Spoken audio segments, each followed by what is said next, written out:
Namaste, welcome to the very first beginning Sanskrit class. And in today's class, you will need the Varṇamālā chart, which you can print out from the website. And it looks like this, so please have that handy. And we will only go over this chart in the first video. I suggest that you watch this video a few times, think about it for a week before moving on to the next video. It's important to have a strong foundation of what a vowel is, what's a consonant, where do these sounds come from? Is it a lot of air, a little air that you're using? And since we don't really think about that in English, we haven't thought about our alphabet in a long time or ever, how it's constructed, how the different letters are put together. It will be really helpful if you spend some time thinking about how the Sanskrit alphabet is organized. So I'll do my best to help you. Feel free to ask me any questions if you have them or whenever they come up. So grab your chart. So Varṇamālā is a beautiful word for alphabet. It is the alphabet, but it can be broken up into two words. Varna is color, Mala is garland. So Varṇamālā is the garland of colors. So beautiful. Another word for the script or the alphabet is Devanagari. So you can Google Devanagari and read about it. But Deva is God, Nagari is abode, so it's the abode of the gods. So let's check that out. So we have the abode of the gods here. Here's our script. You see all of the letters, and then underneath are the English sounds, which you won't be able to read just yet. There are some diacritical marks that happen under some of the sounds. For instance, on the second column down, if you look under TA, there's a dot. Or if you look over here, sometimes there's an accent mark, or on the vowels, sometimes there's a line across the vowel. So I'll explain all of that. So we have the Devanagari, our script, we have the English transliteration, and we have a whole bunch of words up here describing the sounds. So let's get started with that. In the very top left corner, there's an Om symbol. Next to it, it says Sparsha, and that happens across for about 5 columns. Sparsha means touch. So thinking about a consonant. So when I was first asked this by my Sanskrit teacher, I'm not sure that I actually had an answer. So take a moment, think about the consonants that you know in your language,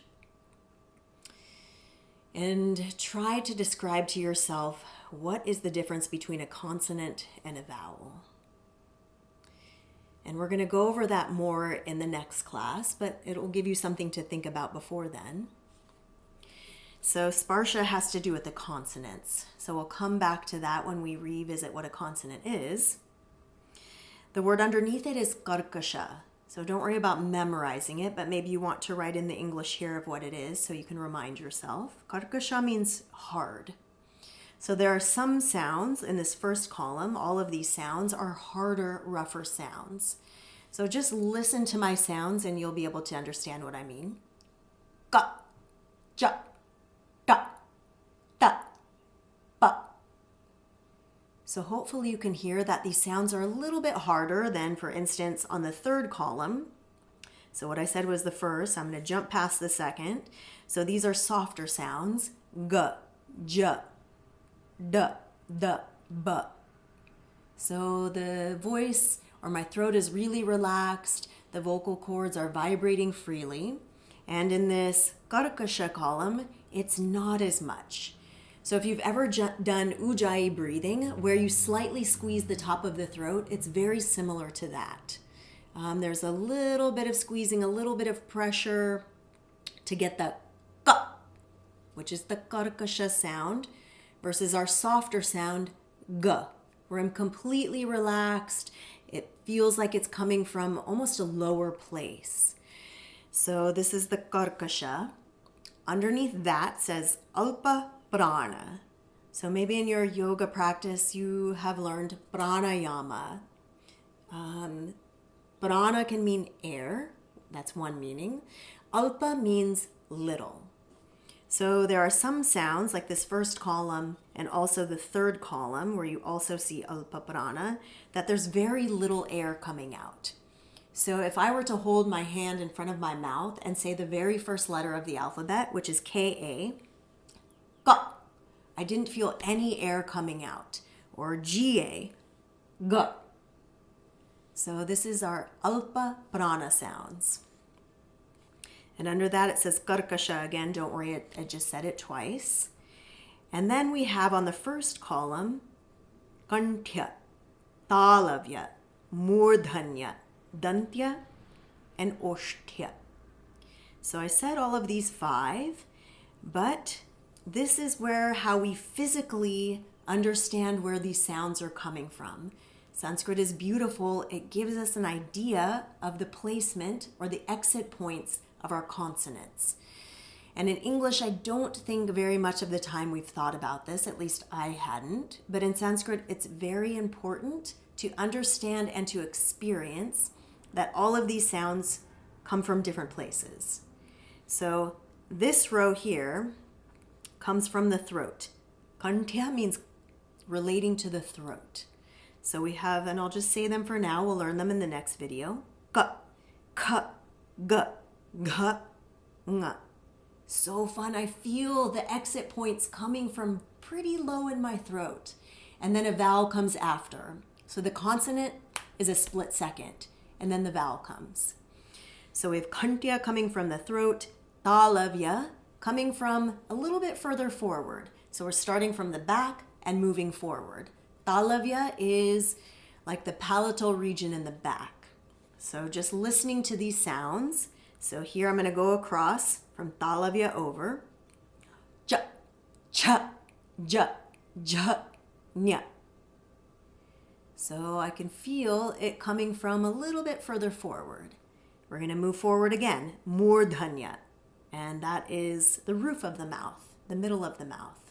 So there's a different way that the tongue moves in these sounds, which we'll talk about later. But for now, just listen. So this third row here, da, ta, da, da, or na. And then we have dantya, which is nice because it sounds like dental, sounds coming from the teeth. So I'm going to put my tongue between the teeth and say all of these 5 letters, which are in the black box. Da, ta, da, da, na. And then oshtya, relating to the lips, coming from the lips. So, pa, pa, ba, bha, and ma. So see how beautifully it's organized. So the physical points where these exit points, where the sound is coming from. Here we have alpa prana telling us that there's a little air coming out. Next to it, it says maha prana. So we have the om column, and then we have the karkasha column, but it says alpa prana, next to it maha prana. Alpa means little, maha means big. So a lot of air coming out. Maybe you already heard ka versus ka. So the air is really light and bouncy. So again, not so much, there's a little bit of pressure here, so not so much vocal cord action. But we moved from Ka to Kha. And if I take my hand again in front of the mouth, ka versus ka. The second sound is mahaprana. There's a lot of air coming out. So we will practice that in other videos, but just so that you know, column 1 here, these all have alpa prana, little air, and they're hard sounds. Column 2 has mahaprana, big air, and they're hard sounds, or the throat is slightly squeezed just a little bit, not as vibrating. Our third column, we have alpa prana, little air, and a new word for us is mridu. Mridu means soft. So that has to do with the vocal cords just being free to vibrate. So I'm going to say this column going down. Ga, ja, da, da, ba. Feels really relaxed for me, and the sound is kind of round sounding versus that first column. Ga, ja, da, da, ba. And I'm a little bit overemphasizing the karkasha, but just so you can hear the difference, it feels a little bit tighter than this third column, which says mridu, soft. And then if we move over, we have another soft column with Mahaprana. So you see that there's an H included in the consonant. We have GHA. So again, we have that bouncy quality. The throat is relaxed. G, J, D, Th, B. And you'll learn to say all of those pretty soon, don't worry. So that takes care of 4 of the columns within our 5x5 consonant chart, which is in the black box. The last column are our nasals, meaning some air is coming out of the nasal, out of the nose. So then the word for that is anunasika, and nasika sounds like nose, so that's helpful in remembering. Sparsha is something's touching. Mridu, these are soft sounds. Alpaprana, little air coming out, and anunasika, coming from the nose. So really cool that Sanskrit tells us where the nasals are coming from. In English, we don't really think about that. But if you say the word sing and think about the N, our nasal in that word, S-I-N-G, sing, it comes from the back of the mouth, right? Or even maybe the throat. You feel kind of the tongue stopping and releasing for the G. So Sanskrit tells us that we have 5 of these nasals, or where the tongue's going to stop or the lips are going to stop, and then something will be released and a nasal sound will come. So let me just quickly go through the nasals. We will go through them thoroughly in other videos. But we have the first one, which has a dot over the N. Nga. We have one with the tilde over the N. Nya. So again, if you follow the row, so we have the throat region. In front of that region, we have the roof region, which again, the tongue has to pull back, and you will learn. Na. We have our dental row, which the tongue comes between the teeth. Na. And we lastly have our lips. So there's no way to make a na sound if the lips are closed. So we're sealing our lips, we're releasing, there's an exit point of the sound. What comes, and you can try it yourself, maybe try it now without me telling you, even though you can read it. If you open the lips and say an sound, ma, an ma will come. So really cool. And a different experience than nga. So we have 5 different nasals, 5 different exit points. We have sounds that are karkasha, sounds that are mridu, hard and soft, thinking about the vocal cord vibration. We have sounds that are alpaprana and mahaprana, sounds that have little air versus big air, like ka and ka. So that takes care of this. So I would just think about, in your own language, like when you're saying a word, where is that sound coming from? And what kind of vowel is coming after it? What's a consonant? What's a vowel? So in the next column beyond our 5x5, we have 4 letters. And you can read them ya, ra, la, and va. So if we go back up here, we have a little touch. So it's a little bit less touching, a softer touch than the ones over here. It's mridu, a soft sound again. Mahaprana, so, alpaprana, I was looking at that column. So a little air coming out of this. And the word for semi-vowel, which are in between vowel sounds and consonants. And they're going to help connect sounds together. So the word is anta stha. And anta is N, stha is like established. So these are like the sounds that help the end. So in between sounds are our ya, ra, la, and va. And they also correspond to these different horizontal lines. So the semi-vowels are the antastha. So the ya starts at the talavya, and then it goes down from there. Then the roof, then the dental, then from the lips. So for instance, our last semi-vowel is v.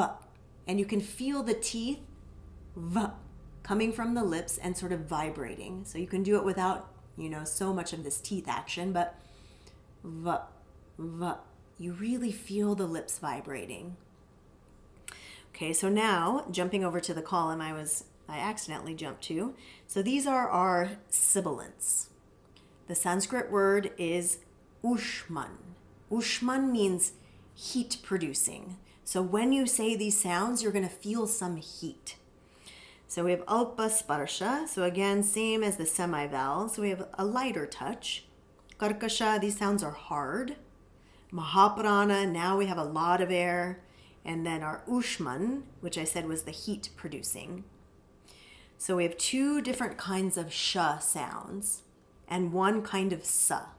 So in the word namaste, we have a s sound. But we also have sh, as in shanti, and then we have a different kind of sh.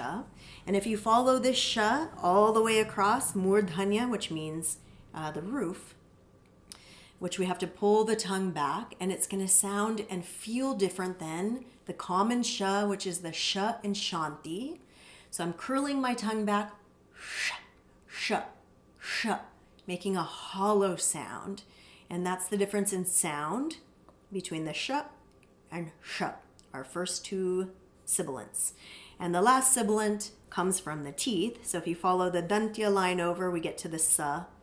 And it's just pretty easy to say sa. Samastitihi.